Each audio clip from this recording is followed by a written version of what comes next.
발표 시작하겠습니다. 안녕하십니까. 초거대 언어 모델을 공모하다 금융특화 스몰 LLM 개발 프로젝트 발표를 맡게 된 공모자들의 황재호입니다. 저희 팀은 총 3명으로 구성되어 있으며 모든 팀원이 프로젝트 전 과정에 참여하였지만 각자 중점적으로 맡은 역할이 있어 맡은 역할은 다음과 같습니다.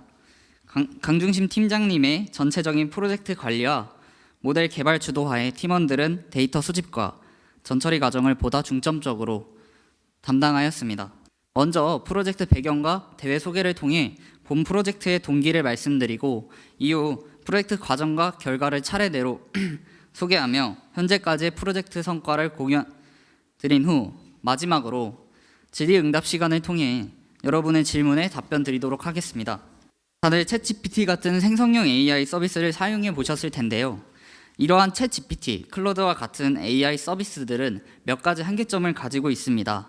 간단히 살펴보자면 우선 특정 도메인에 대한 지식이 부족합니다.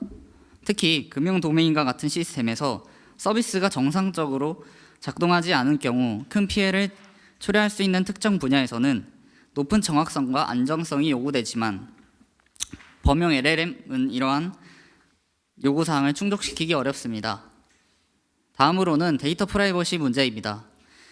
오픈 AI나 엔트로픽에서 배포한 생성형 AI 모델조차도 자동적으로 데이터를 수집하기 때문에 데이터 프라이버시 문제를 완벽히 해결하기 어렵습니다. 이는 금융과 같이 민감한 데이터를 다루는 기업이 생성형 AI를 활용하는 데 큰 제약사항으로 적용합니다. 마지막으로 계산 및 API 호출에 드는 비용이 높은 비용도 주요 한계점으로 지적됩니다. 저희 셋은 이러한 한계들을 해결하고자 새로운 대안으로 등장한 스몰 LLM에 큰 흥미를 느끼게 되었고 도메인 특화 스몰 LLM 개발 프로젝트를 도전하게 되었습니다. 스몰 LLM은 기존의 LLM보다 경량화된 모델로 특정 분야에서 요구되는 도메인 특성을 반영하여 효율성을 극대화할 수 있는 모델입니다. 이 모델의 제한된 자원 내에서 빠른 학습이 가능한 점은 비용 효율성과 학습 속도를 중요하게 고려해야 하는 분야에서 큰 이점으로 작용합니다. 앞에 말씀드렸다시피 저희가 선정한 프로젝트 주제와 밀접하게 관련된 KRX 금융 언어 모델 경진 대회를 발견하여 참가하게 되었습니다. 이 대회는 금융 언어 모델의 성능을 다각적으로 평가하기 위한 대회로 화면 왼쪽에 보시는 것과 같이 3가지 문제 유형으로 구성되어 있습니다. 금융시장 문제는 금융시장의 제도와 관련된 능력, 지식을 평가하며 재무회계 문제는 재무회계 능력 처리를 평가합니다. 마지막으로 롱폼 유형 문제는 금융 관련 텍스트 생성 능력을 평가합니다. 대회는 KRX 벤치마크를 통해 매일 한 번씩 평가를 진행하고 순위를 결정합니다. 평가 방식은 2단계로 진행됩니다. 먼저 KRX 벤치마크에 문제와 정답을 입력해서 생성된 모델의 풀이를 가지고 다시 문제, 정답, 모델의 풀이를 입력해서 생성된 아웃풋 토큰을 가지고 모델을 평가합니다. 현재까지도 진행 중인 프로젝트인 만큼 더 나은 결과를 도출하기 위해 앞으로 적극적으로 개선해 나갈 예정입니다. 모델 개발의 전체 과정을 간단히 소개하겠습니다. 먼저 앞서 말씀드린 각 분야별 문제에 해당하는 데이터를 수집했습니다. 이후 수집된 데이터를 기반으로 불필요한 텍스트 제거와 텍스트 청킹 등의 전처리 과정을 진행하였습니다. 이렇게 전처리된 데이터를 바탕으로 프롬프트 엔지니어링을 진행하였고 생성된 프롬프트를 활용해 GPT 모델로부터 QA 데이터셋을 생성했습니다. 마지막으로 준비된 데이터를 학습시켜 언슬롯, 큐로라, 페프트를 활용해 모델을 학습시켰습니다. 저희는 어떤 모델이든 성능을 높이기 위한 가장 큰 요소는 데이터셋이라고 생각합니다. 때문에 저희는 프로젝트를 진행함에 있어서 모델 학습을 위한 양질의 QA셋 데이터를 만드는 데 가장 큰 노력을 하였고 특히 이 부분에서 많은 논의와 실험을 진행하였습니다. 그리고 이 부분들은 성능 향상에 가장 중요한 역할을 했습니다. 프로젝트 진행 과정을 단계별로 말씀드리겠습니다. 먼저 평가 항목에 맞는 데이터를 수집하기 위해 재무회계 분야는 회계기준서를, 금융 분야는 KRX에서 제작한 간행물 등 금융 데이터를 타겟팅하여 데이터를 웹크롤링하는 등 기술적으로 수집하였음에도 불구하고 수집된 데이터에 부족한 부분이 많아 수작업으로 문단을 스크랩하기도 하였습니다. 여러 가지 형식의 데이터들이 수집되었는데 수집된 자료들 중 이미지로 구성되어 있는 PDF 파일을 텍스트 추출하기 위해 OCR을 사용했습니다. OCR 실행 결과 화면 왼쪽에 보이는 것처럼 주주회사가 수수회사로 출력되는 등 텍스트 추출이 완벽하게 되지 않아 저희는 전수감사를 동시에 진행하여 데이터의 정확성을 높였습니다. 다음은 수집된 데이터에서 불필요한 텍스트를 삭제했습니다. 크게 세 가지 불필요한 기준이 있었는데, 텍스트가 어떤 개념에 대한 설명인지 구분하기 어려운 경우에 삭제하였습니다. 대표적으로 이 지침서라는 단어로 시작하는 표현의 경우 어떤 개념에 대한 설명인지 구분하기 어렵고 텍스트를 포함해서 데이터 생성 및 품질 테스트를 해본 결과 어떤 개념인지 모호한 데이터가 생성되었기 때문입니다. 다음으로는 예시에 있는 것처럼 단순 URL 구조를 가지고 있는 경우, 마지막으로 텍스트인 외부 주소로 연계가 되는 경우이거나 외부 주소로 연계가 되는 링크와 같은 텍스트를 삭제해 양질의 데이터셋 생성을 유도하였습니다. 그 후 특수문자를 삭제하는 작업을 진행했습니다. 전처리 기준은 문서에서 해당 요소들이 의미가 없고 삭제해도 무방한지를 팀에서 논의하여 결정하였습니다. 논의한 결과 금융과 관련된 단위 기호는 중요한 정보를 포함할 가능성이 높았고 연산 기호 역시 금융 계산식에 필요하다고 생각하여 유지하였습니다. 텍스트 제거 완료 후 문서 분할을 진행하였는데요. 저희는 문서 분할에는 재기적 분할을 활용하였습니다. 여기서 재기적 분할이란 텍스트의 자연스러운 흐름을 고려해 적절한 구분자를 이용하는 분할 방법으로 먼저 큰 단위로 나눈 후 필요에 따라 작은 단위로 재기적으로 분할하는 방법입니다. 이 방법을 통해 문맥을 고려하여 문서를 분할하게 되고 추후 학습 데이터 생성 과정에서 더 고품질의 데이터를 생성하고자 이 방법을 선택하였습니다. 그리고 청크 사이즈와 청크 오버랩 크기는 각 문서의 문단에 따라 앞에 보시는 표처럼 지정하였습니다. 이제 전처리가 끝난 데이터를 가지고 GPT를 활용해 QA셋 데이터를 가공하였는데요. 양질의 데이터가 출력될 수 있도록 프롬프트 엔지니어링을 적용하였습니다. 프롬프트 엔지니어링에 대해 설명해 드리자면 모델에게 명확한 지시를 제공해 원하는 결과를 얻도록 유도하는 기술입니다. 몇 가지만 간단히 소개해 보자면 제로샷 프롬프팅은 사전 예시 없이 바로 작업을 지시하는 방식으로 간단한 문제 해결에 적합합니다. 퓨샷 프롬프팅은 몇 가지 예시를 제공해 모델이 응답 형식이나 패턴을 학습하도록 돕는 방법입니다. COT 프롬프팅은 문제를 단계적으로 풀도록 유도하여 논리적 추론 능력을 극대화하는 기법입니다. 이외에도 여러 가지 기법들이 있는데 데이터 특성과 문제 유형에 맞게 기법을 바꿔가면서 데이터를 생성해보고 생성된 데이터를 팀원들과 교차 평가해보면서 모델 학습에 적용하였습니다. 이러한 기법들은 다양한 작업에서 모델의 정확도와 활용성을 크게 향상시킵니다. 이러한 프롬프트 엔지니어링 기법들을 활용해 학습 데이터셋을 생성했는데요.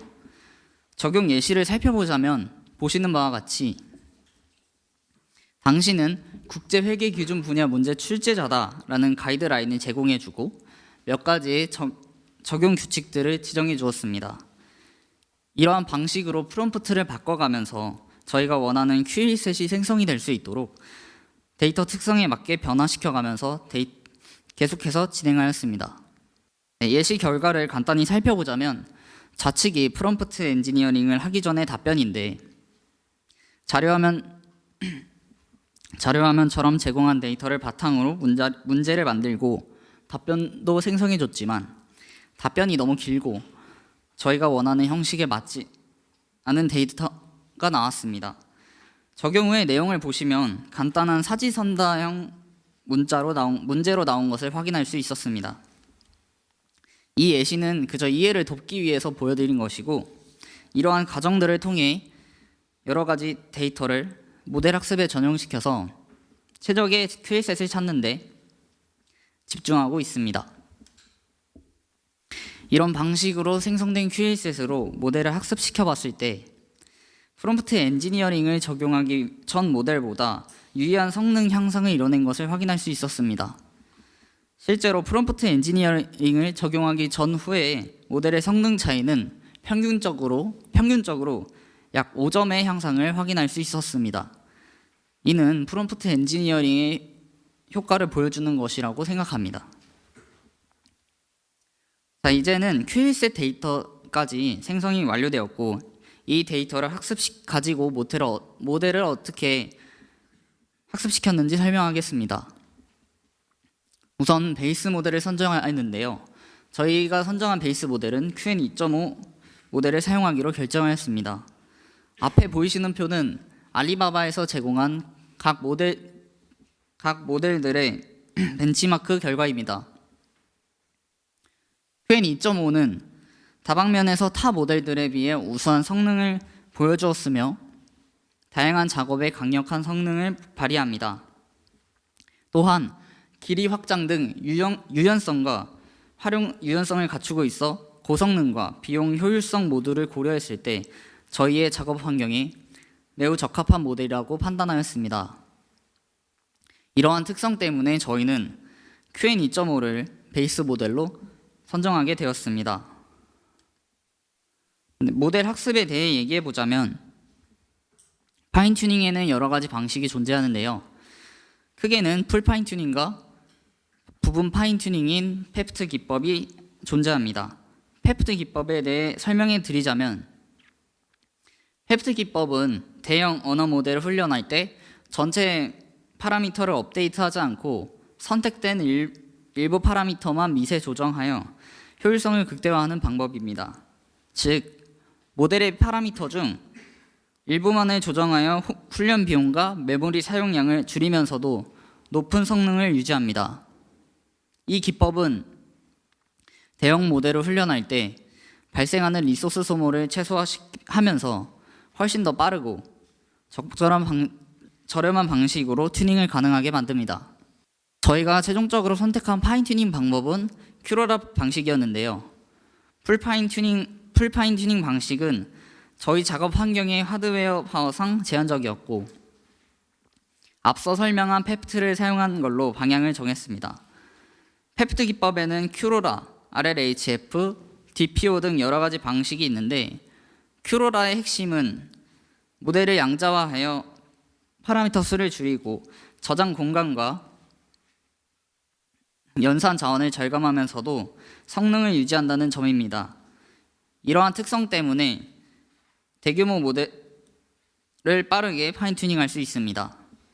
풀 파인 튜닝과 대비하여 현저하게 적은 학습 파라미터, 정확하게는 0.002% 수준의 파라미터 학습만으로도 풀 파인 튜닝과 비슷하거나 더 나은 성능을 보일 수 있는 파인 튜닝 방식이기 때문입니다. 따라서 컴퓨팅 리소스가 제한적이고 소량의 데이터로 학습이 필요한 환경에서 큐로라 방식이 최적의 선택이라고 판단하여 사용하였습니다. 저희가 사용한 언슬로스에 대해 말씀드리겠습니다. 언슬로스는 대규모 언어 모델의 파인 튜닝을 최적화하는 라이브러리입니다. 이를 통해 보다 쉽게 파인 튜닝을 진행할 수 있었습니다. 훈련 속도 향상, 메모리 사용량 감소, 다양한 하드웨어 지원 등 여러 가지 장점으로 인해 얼마 되지 않은 프로젝트임에도 불구하고 파인 튜닝 분야에서 많은 사용자들의 지지를 받고 있는 솔루션입니다. 언슬로스의 지능형 가중치 업스캐팅 방법을 통해 모델에 최적화된 방식으로 메모리와 연산 효율성을 극대화할 수 있었습니다. 이 기술은 모델 훈련 과정에서 더 빠르고 효율적인 학습을 가능하게 합니다. 라이브러리 차원에서 통합되어 제공되어서 모델 학습을 진행하는 데 있어 사용자는 복잡한 최적화 작업을 직접 구현할 필요 없이 언슬러스를 통해 최적의 성능을 빠르게 적용할 수 있었습니다. 지금까지의 과정을 바탕으로 생성된 파인튜닝 모델의 성능 그래프입니다. 저희는 예선 통과를 목표로 시작해서 여러 가지 시도를 해보고 있습니다. 30개 팀 중 6위에 순위하고 있기는 하지만 아쉽게도 모델 성능 점수가 상승 곡선을 그리고 있지는 않습니다. 앞으로 저희가 프로젝트를 계속 진행하면서 성능 향상을 도모할 예정입니다. 향후 과제는 데이터 증강과 추가 데이터 수집입니다.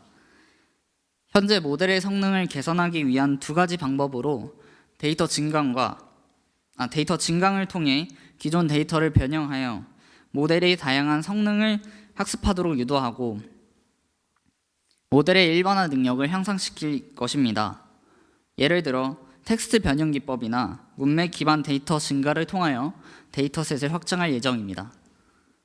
다음은 데이터 추가 수집을 통해 더 많은 금융 자료를 확보하고 모델이 다양한 시나리오에 적응할 수 있도록 할 것입니다. 특히 최신 금융 데이터와 경제적 사건을 반영하여 모델이 최신 정보를 반영하고 금융 환경에 적합한 예측을 할 수 있도록 개선할 것입니다. 끝으로 저희 팀은 지금까지 프로젝트를 진행하면서 언어 모델의 파인튜닝을 통해 새로운 개념들을 학습시키고 모델이 어떻게 대답하는지에 대한 과정을 체험할 수 있었습니다. 이 과정에서 언어 모델이 알아듣기 쉽게 설명하는 것이 곧 결국엔 양질의 데이터셋을 만드는 전처리 과정과 같다는 중요한 깨달음을 얻었습니다. 이는 모델의 성능을 향상시키기 위한 데이터 준비의 중요성과 세심한 데이터 전처리가 얼마나 중요한지를 깊이 이해하게 되는 계기가 되었습니다. 이상으로 발표 마치겠습니다. 감사합니다. 네, 수고 많으셨습니다. 네, 2조의 피드백은 이태영 소장님께서 먼저 진행을 해주시면 감사하겠습니다. 네, 발표 잘 들었습니다. 근데 저도 이제 현업에서 LLM 프로젝트를 여러 개를 하고 있는데 잘 안 되거든요. 안 되는 이유가 여러 개가 있는데 장표를 보면서 좀 말씀을 드리면 SLLM 여기 지금 공모전에 이제 SLLM을 이제 공모전 기반으로 이제 하신 건데 공모전의 목적이 뭔가요? 제가 잘 이제 몰라가지고 한번 여쭤보는데 공모전에서 원하는 어떤 스페시픽한 어떤 퀘스천이 있나요? 그러니까 뭐 어떤 문제를 해결해라 뭐 이런 게 있나요? 한국거래소에서 진행해가지고 네네. 2023년도 데이터까지 최신화된 데이터를 한국 금융 상황에 맞게 모델을 파인튜닝하라라고 명시되어 있었고 되게 추상적으로 있네. 그렇습니다. 그래도 벤치마크를 따로 공개를 안 해가지고 벤치마크가 없거든요. 없으니까 공개를 안 하고 벤치마크가 없어요. 그러니까 문제는 뭐냐면은 저 공모전에서 만약에 벤치마크가 있고 공모전의 어떤 그 목적이 명확하다라고 하면은 지금 하시는 어떤 그런 활동 그 로랭크 어댑테이션이라든지 파라미터 에피션트 파인 튜닝이라든지 뭐 그런 거가 의미가 있는데 지금 여기는 이제 그런 목적 그러니까 여기서 목적은 그러니까 한마디로 뭐 2023년까지 금융 데이터를 해서 앤서만 잘 나오면 되는 목적인 거잖아요. 그러니까 어떤 방법론을 써도 상관이 없는 그런 거잖아요. 근데 요새 이제 금융권에서는 파라미터 에피션트 튜닝이라든지 로랭크 어댑테이션을 안 쓰거든요. 안 쓰는 이유가 뭐냐면 한마디로 생각해 보세요. 67빌리언의 모델이 있는데 내가 67빌리언의 데이터가 있나요? 아니요. 그러니까 소금물이 있어요. 소금물에 맹물을 1빌리언을 그러니까 바닷물에 맹물을 1빌리언을 부으면 바닷물이 짜요, 안 짜요? 안 짜죠. 바닷물이 안 아 짜장. 짜죠. 그러니까 그게 소용이 없거든요. 그게 소용이 없다는 게 이미 입증이 됐어요.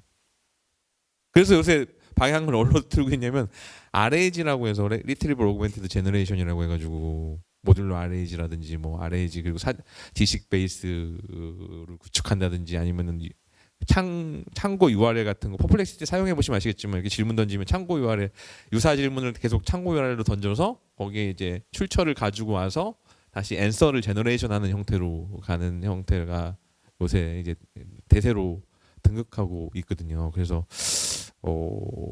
이게 좀 이게 뭐냐면 비용 대비 효용이 크진 않을 것 같다. 그리고 되게 재밌는 게 여기 되게 중요한 얘기를 하나 드리면 이제 6페이지 보면은 저게 되게 중요한 얘기인데 회계 기준에 따라서 계리 방식이 달라지거든요. 그게 무슨 얘기인지 아시죠? 그러니까 회계의 기준이 뭐냐에 따라서 계리 방식이 달라지는 게 뭐냐면 우리 회사가 흑자 회사야. 지금 회계 기준에서는. 근데 다른 회계 기준을 적용하면 적자 회사가 돼요. 얼마 전에 무슨 아연 뭐 회사가 뭐 갑자기 망한다 뭐 한다 뭐 해가지고 저기 뭐 그 BNK 파트너스가 먹는다 안 먹는다 뭐 이런 얘기 나왔었잖아요. 그 회계 기준에 따라서 그게 그 흑자 회사가 부실 회사가 되기도 하고 그런 일이 발생을 하거든요. 금융권도 지금 되게 재밌는 게 뭐냐면 금융권에서 어떤 것들 오면은 금융감독원의 회계 기준에 따라서 계리가 되고 그것들을 매일 금융감독원에 보고하게 돼 있거든요. 그리고 회계 기준이 되게 웃긴 게 재밌는 게 뭐냐면 저희는 이제 종합금융법이라든지 외환관리법 이런 거에 저촉을 받아서 법마다 달라요. 근데 금융 정책이 요새도 매일 바뀌잖아요. 근데 이게 잘 안 먹히거든요. 이게 쉽지가 않거든요. 이게 왜냐면 지금도 막 엄청 대출 규제 DSR 규제 2로 해가지고 대출 유지가 안 되잖아요. 뭐 그런 게 계속 바뀌니까 안 돼서 쉽지는 않은 과제이긴 한 것 같아요. 이게 그래서 되게 중요한 게 뭐냐면은 여러분들이 이런 거 접근할 때는 되게 쉬운 문제, 그러니까 여러분들이 봤을 때 이 벤치마크, 그러니까 다른 사람 여기 보통 이런 KLS 거래소 저도 경진대회 뭐 멘티드 분들하고 간 적이 있었는데 다른 사람들 소스라든지 어떻게 하는지 뭐 문서 같은 거 좀 참조할 수 있지 않나요? 참조하면은 좀 안 보여지나요? 어떤 데는 보여지는 데도 있긴 있는데 리더보드나 이런 거 한번. 이전 그 회차에 네, 이전 정진대회 회차에. 말씀하신 맞아요. 그거를 따로 공개해 주지는 않았습니다. 저희가 찾기로는 이렇게 찾았는데 조금 더 한번 검색해 보도록 하겠습니다. 그 부분은. 그러니까 그런 거를 좀 벤치마크하면은 방향성을 잡기가 되게 쉬운 것 같아서 되게 어려운 작업을 하고 계신 것 같아요. 근데 지금 이 KLX가 왜 이걸 하냐면 자기들도 안 되니까 지금 이걸 하는 거거든요. 네, 저희도 그렇게 이해합니다. 그래서 근데 지금 6등 하셨다며. 현재 6위를 하고 그러니까 있는 의미는 상황. 있어요. 그러니까 다들 똑같은 삽질을 하고 있는데 6등을 했다는 거는 의미가 있는 거라서 의미는 있고, 근데 이제 여기서 중요한 거는 방법을 되게 잘 정리를 해 놓으셔야 되는 건데, 이제 실장에 보시면 아시겠죠. 그 여러분들이 되게 잘하고 계신데 뭐냐면 이거죠. 그러니까 이렇게 정리를 하면 돼요. 프롬프트 엔지니어링 했을 때의 효과, 그리고 아까 큐로라를 했을 때 효과, 뭐 이런 것들을 정량적으로 여러분들이 지표화를 해서, 그러니까 여기 되게 재밌는 게 이 친구들이 평가 지표가 없다고 했잖아요. 그럼 여러분들이 그걸 지표화해서 여러분들이 1등이라는 걸 증명해내면은 1등이 되는 거거든요. 그러니까 지금 되게 모든 회사가 LLM이 LLM을 평가하는 체계로 가고 있어요. 그러니까 평가 체계 자체가 없으니까. 그러니까 뭐냐면 프롬프트 엔지니어링 했을 때 이런 답변이 아까 보여주셨잖아요. 프롬프트 템플릿 가지고 했을 때 뭐 1, 2, 3, 4 했을 때 정확 어떤 퍼포먼스가 어떻고, 그리고 QAS를 생성했을 때 퍼포먼스가 어떻고, 그리고 또 지금 뭐 만약에 로랭크 어댑테이션 크로라를 했을 때 퍼포먼스가 어떻다라는 것들 여러분이 그걸 가지고 이제 뭐 A/B 테스트라든지 해가지고 그런 거를 가지고 기반으로 문서를 정리하면 그게 여러분의 기준이 되는 거거든요. 지금 왜냐하면 모든 회사가 지금 LLM을 되게 주저하는 게 뭐냐면 표준이 없어요. 스탠다드도 없고 어떻게 해야 될지 다 모르는 상태라서, 그러니까 여러분들이 할 때 그런 거 여러분들이 확신을 가지고 여러분 한 것들을 표출해내면 그게 이제 표준이 되는 거니까. 해외넥스도 표준이 없으니까 지금 평가지표도 안 준 거니까 이렇게 생각하시면 될 것 같고요.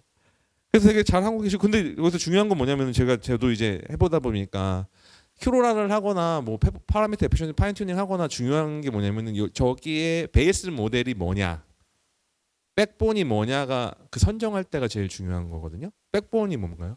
베이스 모델. 저희 Q 2.5 7B 인스트럭션 모델 사용하고 있습니다. 그죠. 그러면 그거를 선정하게 된 배경 같은 것도 좀 써주면 좋거든요. 그러니까 왜냐면 왜 다른 모델이 아니라 QN 그거가 어떻게 우리가 테스트했고 어떤 식으로 확인해 봤을 때 가장 좋아서 걔를 했느냐. 근데 되게 셀렉션은 잘한 건 뭐냐면 7B로 셀렉션 했을 때가 파라미터 에피션시 튜닝의 효과가 좋아요. 퀀타이전 왜냐면은 이게 빌리온이 작잖아. 작으니까 웨이트에 대한 것들을 흔들 수가 있거든요. 근데 QN2보다는 QN 2.5가 원래 좋긴 해요. 좋긴 한데 이제 보통 라마를 많이 쓰는 이유가 라마는 웨이트 쉐어링을 할 수 있게 웨이트를 공유를 해주거든요. 웨이트를 라마 7B를 보면은 웨이트 쉐어링을 해줘요. 그 웨이트 쉐어링을 해주니까 웨이트를 쉐어링한 거를 벡터 DB에 저장해 놓고 디멘전에 맞게만 그걸 구조를 잡아주면은 그걸 좀 뭐 그게 논리적으로는 말이 되거든요. 근데 QN 2.5는 그게 공개돼 있는 뭐 웨이트가 있나요? 뭐 웨이트 쉐어링 되는 뭐 그런 7B나 따로 없는 걸로. 그러니까 알고 따로 있습니다. 없으니까 이제 그게 약간 그러니까 얘네들이 뭘 가지고 학습을 했는지 그러니까 뭐냐면 보통 LLM의 가장 큰 문제는 어떤 데이터를 학습했는지에 대한 그게 없어요. 벤치 어떤 그런 기술적인 문서들이 다큐멘트가 없어요. 그러다 보니까 라마 2나 라마 3를 많이 사용한 이유가 뭐냐면 걔네들은 웨이트를 공유를 해요. 그 웨이트를 공개를 해. 그러니까 데이터는 공개 안 하지만 웨이트는 공개를 하니까 그걸 가지고 이렇게 다양하게 연구들을 많이 하시더라고요. 그래서 저기 뭐 얼마 전에 업스테이지 솔라 7B도 그것도 베이스라인 모델이 라마 2잖아요. 그래서 그렇게 접근을 하거든요. 그래서 그것도 한번 참고해 보시면 좋을 것 같고 그래서 6등 했다는 건 일단 엄청난 거고 엄청난 거잖아요. 일단 엄청난 거고 그리고 이제 그거를 이제 다 발표 자료는 제출한 건가요? 아직 안 했습니다. 그런 자료 제출할 때 내가 얘기한 거를 조금씩 버무려 가지고 잘 넣으란 말이에요. 그러면 이게 도움이 되거든 이게. 왜냐면 거짓말한 게 아니라 이게 다 살아있는 얘기거든요. 이게 지금 그렇게 하면 돼요. 하면 되니까 그거 조금만 좀 리서치 해가지고 하면 될 것 같아요. 그래서 우리는 다양한 그러니까 되게 지금 발표를 들었을 때 우리는 이제 큐로라를 되게 강조했지만 다양하게 한번 어프로치를 했다. 근데 우리가 봤을 때 다양하게 했을 때 성능이 가장 좋은 건 이런 방법이어서 요거를 더 했다. 뭐 이렇게 다 이렇게 조금 약간 백과사전처럼 다 아울러서 가는 게 좋을 것 같다라는 생각을 하거든요. 왜냐하면 여기 목적 자체가 모델을 파인 튜닝하는 목적보다는 저는 사전 지식들을 가지고 프로세스를 잘 엮어서 앤서가 잘 나오면 되는 그런 어떤 테스트인 것 같아요. 그런 공모전의 목적 자체가. 그래서 그렇게 가면은 되게 좋을 것 같다는 생각을 해서 그래서 여기서 지금 베이스 모델을 QN 2.5 요거로 선정한 근데 여기서는 지금 32빌리언 인스트럭트로 이렇게 표시가 돼 있어요. 16페이지 보면은. 그래서 저는 이걸로 했는 줄 알았어요. 아 이게 벤치마크 가져오다 보니까 일단 저걸로 가져왔는데 공모전 주최 측에서 7빌리언까지만 사용하도록 제한을 둬가지고 일단은 7빌리언 해보고 젬마 솔라 이런 거지 테스트 해봤습니다. 그러니까 이렇게 가면 되게 좋을 것 같다는 생각이 들어요. QN 2.5 7B를 준 이유는 다양한 것들에 대한 방법론을 적용하라는 걸 수도 있거든요. 아까 제가 말씀드렸듯이 그러니까 큐로라를 하고 프롬프트 엔지니어링을 하고 다양한 것도 했을 때 효과성에 대한 입증만 하면 되는 것 같아요. 느낌이. 왜냐면 만약에 쟤네들이 QN 2.5 31 7빌리언보다 더 큰 걸 줬다고 하면은 큐로라를 하면 안 되는데 파라미터 에피션시 파이팅을 하면 안 되는데 7빌리언 줬다는 거는 그것까지도 열어놓고 보겠다는 거긴 하거든요. 주최 측의 입장에서는 어떻게 보면 앤서만 잘 나오면 된다라는 입장이니까. 그래서 참 뭐 방향성은 잘 가고 있는 것 같아요. 만약에 주최 측에 그런 제약 사항들이 있다면 그래서 잘 하고 계신 것 같다는 생각이 들고요. 그래서 뭐 저는 여기까지 일단 하겠습니다. 고생 많으셨습니다. 네, 감사합니다. 네, 다음은 박변선 평가위원님. 네네 옆에 그 이태영 수장님이 뭐 이런 쪽에 되게 전문가세요. 또 많이 과제도 많이 하셨었고 경험에 나오신 이야기들을 많이 해주신 것 같고요. 저도 이제 궁금한 거 몇 가지 좀 짧게 여쭙고 그냥 간단하게 이제 코멘트를 하겠습니다. 그 9페이지 전처리 OCR 같은 경우에 이제 어떤 라이브러리를 혹시 쓰셨나요? 이것도 네, 그 PDF New라는 사이트를 이용해 가지고 웹사이트에 파일을 준 다음에 거기서 이제 추출되는 텍스트를 저희가 뽑았는데, 텍스트 추출을 할 때 아까 말씀드렸던 것처럼 주주 회사가 수수 회사로 이렇게 텍스트가 추출이 되는 등 정확하게 추출이 되지 않더라고요. 그래서 이제 아무래도 이걸 그대로 GPT한테 먹였을 때는 100% 좋지 않은 데이터가 나올 걸 알기 때문에 본문 텍스트를 옆에 띄워놓고 본문 텍스트랑 비교를 해가면서 전수 검사를 동시에 실시를 했습니다. 13페이지에 보면 저렇게 프롬프팅을 통해서 저렇게 유도를 하신 거죠. 그래서 규칙을 주셨는데 뭐 자신을 소개하지 말 것 이런 룰은 이제 어떻게 넣게 된 연유가 있을까요? 일단 주최 측에서 제공한 그 평가 방식 자체가 MCQA 그 다지선다형 문제였었는데, 그거를 이제 풀이를 한 거를 토대로 다시 질문을 하는 그 방식이 있었는데, 거기에 자기 소개를 막 하는 그 대답을 할 때 뭐 안녕하세요 저는 누구누구입니다 이런 식으로 갑자기 뜬금없는 문구로 시작할 때가 있더라고요. 그래서 항상 모든 프롬프트에는 자신을 소개하지 말라는 프롬프트를 넣고 시작을 하면 보통 문제와 그냥 뭐 단순히 문제와 정답 이런 식으로만 계속 반환을 해줬기 때문에 그게 저희 기준에서는 고품질이라고 생각을 해서 그렇게 진행하였습니다. 답변을 관찰을 하시다가 그런 현상을 관찰을 하고 그 이제 프롬프트로 강제하신 거네요. 네, 맞습니다. 이렇게 해서 이제 14페이지로 넘어와 보면 이제 오른쪽 세트가 이제 저렇게 뽑으신 거죠. 그래서 쟤를 잔뜩 만드셔가지고 걔를 이용해서 이제 튜닝을 작업을 진행을 하신 거죠. 예, 그렇게 맞습니다. 이해를 해야 되죠. 네. 그리고 이제 뭐 평가에 대해서도 뭐 여기 나와 있는데요. 사실 이제 이 LLM을 잘 그 답변 품질에 대해서 이런 그 LLM 과제를 하게 되면 가장 중요한 게 답변 품질에 대해서 설득을 해야 되잖아요. 그러니까 쓰는 사람들 혹은 이 일을 그 의뢰한 사람에게. 근데 그 설득 수단이라고 하는 게 되게 좀 어려운 것 같아요. 어려운 것 같고 그 말씀 주셨지만 그거를 이제 다른 LLM한테 묻는 이유는 그게 이제 정량적으로 뭔가 스코어링을 할 수 있잖아요. 그렇죠? 그래서 그 점수를 내는 레인지라든가 이제 어떤 식으로 프롬프팅, 평가 프롬프팅을 하느냐 이런 것도 좀 방법론들이 몇 가지 있고요. 그래서 뭐 이걸 뭐 정확도나 어떤 몇몇 가지 기준으로 이제 점수를 내서 이렇게 스코어링을 하는 방법들을 많이 쓰는 것 같아요. 근데 그게 이제 절대적이지는 않고요. 그 테스트하고 이제 그 해당 업무에 의한 이제 전문가 테스트를 같이 하게 되죠. 그래서 보통 하나를 채점을 할 때 한 사람한테 이거를 하지 않고, 왜냐하면 이제 주관이 되게 들어가잖아요. 그러니까 동일 질문을 동일 답변을 여러 사람한테 주고 그걸 평가해서 뭐 평균점을 쓴다던가 이런 식으로 보통은 이제 현장에서는 작업을 하게 되는 것 같습니다. 근데 이제 저도 사실 이제 데이터 분석가로 오래 일을 했는데요. 이제 최근에 뭐 저런 LLM 같은 게 트렌드가 되면서 저기 어떻게 보면 저게 엔지니어링의 영역이기도 하고 또 분석가가 할 수 있는 그런 개입할 수 있는 여지도 조금은 있고 이제 이런 일들 같아요. 그러다 보니까 저도 뭐 최근에 한 2개 프로젝트 정도는 이제 이런 일들을 하고 있어요. 그러다 보면 이제 분석가 분들은 나는 조금 더 막 하드하게 막 이렇게 하고 싶은데라고 하는 거에 대해서 좀 못 미치는 경우도 있고 이렇거든요. 이런 과제를 하다 보면. 근데 이렇게 현장에서는 이렇게 튜닝하는 접근보다는요. 어떻게 보면 앞에 그 레그라고 소개를 했는데 이제 그런 식의 접근이 조금은 많은 것 같아요. 아직 이제 튜닝을 이제 업무에 적용하는 실제 케이스는 아직 저는 이제 관찰을 아직은 못한 것 같고요. 그 이유가 이제 이건 이렇게 하는 이유는 이제 보안이 가장 크잖아요. 근데 지금 그래도 범용 LLM 중에서 가장 잘 되어 있는 게 이제 GPT고, 다행히 이제 오픈 AI가 MS랑 협업을 하게 되면서 MS에 탑재된 GPT를 쓰면은 거기에 보안 옵션 같은 게 있어서 내가 날리는 질문을 저장을 안 하는 옵션이 있거든요. 물론 MS 회사 들어가서 뭐 서버를 뒤져보진 못하기 때문에 그 말을 이제 믿어야 되는 거지만 이제 그렇게 해서 많이 쓰는 것 같아요. 그러면 그래도 기초 모델 자체가 가장 좋은 거를 쓰면서 업무를 하는 거기 때문에요. 그리고 이렇게 LLM을 그냥 어떤 업무를 할 때 답변을 받는 거잖아요. 근데 답변을 그냥 쓰면 되잖아요. 근데 저런 과제를 하는 이유가 뭘 것 같으세요? 근데 좀 생각해 보신 적이 혹시 있으세요?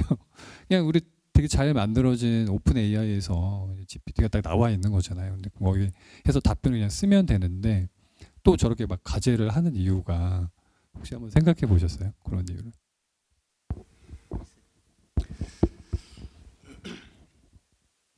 일단 저희가 도입부에서 설명을 드렸던 것처럼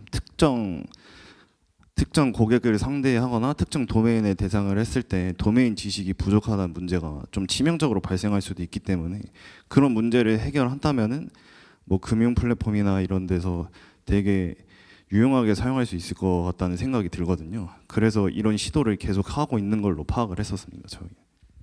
그런 과제 이제 그 생기는 본질 자체에 대해서도 조금 이제 한번 고민이나 추리를 해보시면 되게 좋은데요. 이제 보면 이 그 NLP 작업을 할 때 기본적인 거는 이렇게 인베딩이라고 하는 거잖아요.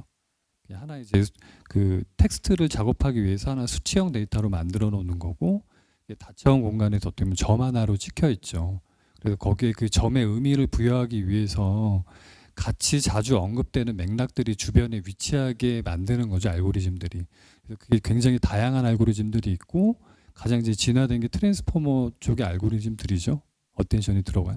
그래서 그거가 기반이 된 게 이제 GPT 모델이 나오게 된 거고. 그러다 보니까 이게 점점 그 학습 데이터가 방대해지면서 세상의 모든 그냥 텍스트를 전부 다 긁어와서 그렇게 이제 일반적인 그 근처의 맥락들을 만드는 거잖아요.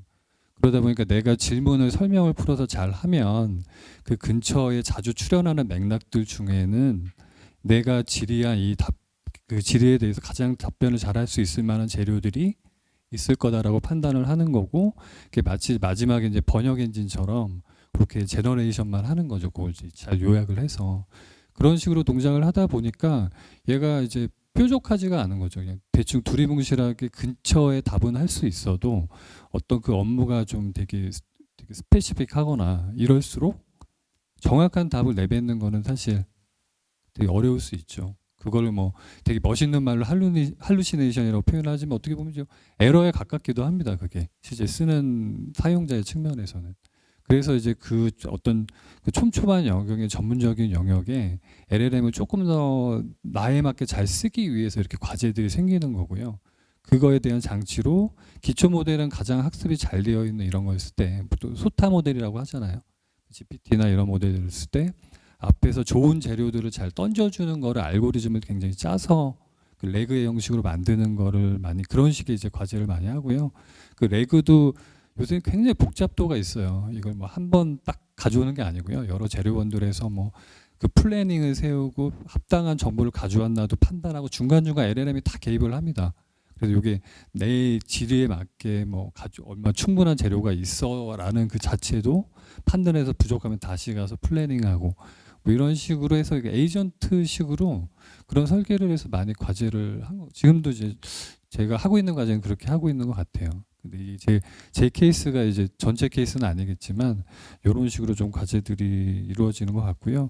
그래도 이게 좋은 그 이렇게 튜닝 모델을 직접 튜닝해 본다는 게 현장 가시면 많이 해볼 일이 사실 잘 없거든요. 이렇게. 근데 이제 이렇게 한번 하시면서 또 얻으신 게 있을 거다라고 생각을 하고 이런 경험을 바탕으로 또 실제 투입하셔가지고 뭐 레그 기반의 작업을 하시면 조금 더 잘하실 수 있겠죠. 여기에서 이제 그 경험이나 이렇게 약간 시행착오를 통해서 얻고 있는 그런 느낌들을 갖고 계신 거잖아요. 그런 측면에서는 또 좋은 경험을 하셨다라고 생각을 합니다. 네, 수고 많으셨습니다.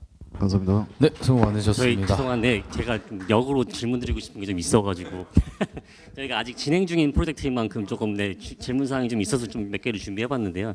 제가 가장 중점적으로 생각했던 게 사실 데이터 수집을 해서 이거를 잘 예쁘게 다다듬어서 얘한테 속된 말로 먹여서 얘가 잘 뱉어내는 저는 성공한 거라고 생각을 하는데 그렇기 때문에 사실 모델 튜닝은 가장 뒷단으로 밀어놨어요. 저희는 가장 작은 부분일 것이고 물론 성능은 그런 데이터셋이 잘 처리가 되어 있을 때 최적의 성능을 더 올리고 싶은 모델 학습을 더 모델 튜닝 쪽으로 더 치중을 해보자. 인데 저희 대회 막바지인데 아직도 사실 모델 튜닝 쪽은 거의 건드리지 않고 있거든요. 대부분은 이제 데이터셋 전처리를 하고 있는데 두 분께서 계속 말씀해 주신 게 이제 레그나 이제 에이전트 그런 것들을 사용하면 더 좋을 것 같다 하셨는데 사실 저희 대회 제한 사항 중에 가장 첫 번째가 레그랑 에이전트 사용하지 말 것이었거든요. 그렇기 때문에 데이터셋을 저희도 아까 말씀해 주신 것처럼 정량적인 지표를 좀 세워서 어떤 것들이 평가 지표에 영향을 더 미치는지 나름대로의 이제 상관계수를 막 파악하는 작업을 저희가 나름대로 하고 있는데요. 그래서 지금 마지막으로 했던 작업을 해서 잘 전철이 돼서 먹인 그 모델이 6등을 하고 있는 상황이거든요. 그래서 사실 지금 더 질문하고 제가 알고 싶은 거는 도대체 어떤 데이터가 양질의 데이터 셋인가 이게 계속 풀리지 않는 숙제처럼 계속 머릿속에 좀 떠돌아가지고 이거는 조금 답변을 좀 해주셨으면 감사할 것 같습니다. 요새 뭐 저희 쪽에는 센텐스 트랜스포머라고 해서 BM25라고 하는 그 예전에는 인텐트 클래시파이어라는 예전에 이제 의도를 분류를 하는 모델인데 이제 그게 이제 센텐스 트랜스포머라고 하는 BM25라는 알고리즘이 있어요. 이제 그 의도 분류가 제대로 되면 거기에 대한 의도에 맞는 답을 할 수가 있는 거잖아요. 그리고 의도 분류가 제대로 됐는지 안 되는지에 대한 거는 이제 스코어링을 할 수가 있거든요. 스코어를 점수화를 할 수가 있거든요. 걔를 태운 그거는 어떻게 보면은 모델인 거니까. 그래서 대부분의 뭐 LLM 모델을 자체 개발했다고 하는 회사들이 대부분 거짓말이고 그 BM25 인텐트 클래시파이어를 자체적으로 만들거든요. 그 프라이빗 데이터로 그걸 가지고 이제 만약에 질문이 들어왔을 때 그걸 가지고 스코어링을 해서 걔를 컨텍스트로 정제해서 던지고 거기에서 이제 답변을 받고 그거를 캐시 DB로 저장을 해서 거기에 대한 이제 답변에 대해서도 이제 스코어링을 할 수 있는 체계로 가는 게 제가 볼 때는 지금 이 공모전에서 의도한 게 아닌가라는 생각을 하게 되는. 왜냐하면은 지금 말씀하신 RAG를 쓰면 안 된다고 제약사항을 했고 뭐 사전들이 안 된다고 했으니까 여기서 지금 이 공모전에 가장 의도가 보이네요. 저는 의도가 보이는 게 뭐냐면은 분류 체계를 고도화하고 그리고 컨텍스트를 프롬프트를 수집하려는 목적이 강하다라는 느낌이 저는 듭니다. 개인적으로 그 제약사항을 들으니까 전 여기까지 답변하겠습니다. 네. 답변이 되셨을 것 같긴 한데 근데 뭐 당장 이제 뭐 요 공모전을 위한 거라면 뭐 질문 이 재료 그 정답셋을 만드는 데이터가 중요한 거잖아요. 그러면 지금 그 샘플 데이터 거기서 제시를 KRX에서 제시한 그런 답변 GD 세트랑 비슷한 뭐 데이터를 좀 찾아야겠죠. 찾아서 이렇게 만들다 보면 약간 마치 이게 정답을 좀 알려주는 그런 치팅 같은 느낌도 좀 있긴 한데 근데 여기 이제 데이터 출처를 보면은 너무 이제 기본적인 데이터 드린 것 같거든요. 제 눈에는 이게 어떻게 보면 정말 질문이 되게 쉬운 일반적인 그냥 그런 범죄 질문인가 이런 생각이 들 정도로 그냥 뭐 배우는 기초 비기너들을 위한 이런 것들인데 이제 그렇다라고 판단되면 이제 이런 비슷한 자료를 좀 더 찾으셔야 되는 것 같고요. 또 질문 난이도가 좀 있어 보이면 거기에 맞는 그 재료를 찾으셔서 그걸 가지고 지리셋을 만들어서 좀 이렇게 한번 해보시는 게 어떨까 싶네요. 네. 그러면은 저희도 어떻게 하냐면 지금 q 2.5 모델도 저도 쓰고 있는데 이 모델 자체가 상용화된 모델은 아니고 프라이빗하게 쓸 수 있잖아요. API 키 없이. 그러다 보면 어떻게 제너레이션 하냐면 쿼리 익스펜션이라고 해서 내가 쿼리를 던져요. 그러면 유사 쿼리를 만들어서 유사 쿼리 기반으로 답변을 뽑아요. 그러니까 쿼리별 시밀러리티를 보고 유사 답변의 시밀러리티를 봐서 거기서 최종 좋은 답변을 골라내는 그런 형태가 가장 요새 많이 그러니까 만약에 RAG 구성을 안 한다고 했을 경우에는 그런 구성으로 가고 있거든요. 네, 그래서 그거 참조하시면 좋을 것 같습니다. 네, 고생 많으셨습니다.